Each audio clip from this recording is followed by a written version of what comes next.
Hi, today we're going to be teaching you how to turn your stapler into a gun that shoots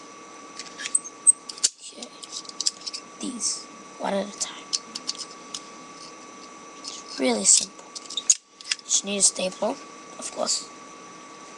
Okay, you pull that up, then you see this bit. Just try to pull that up too. If it's too hard, just put them down like that. Hold both of them together, that and the silver on the bottom. Try to pull it up there.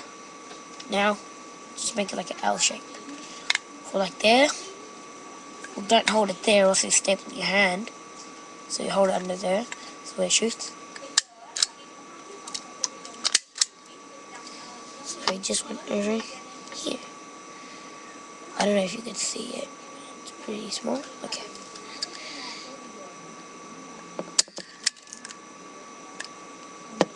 Okay.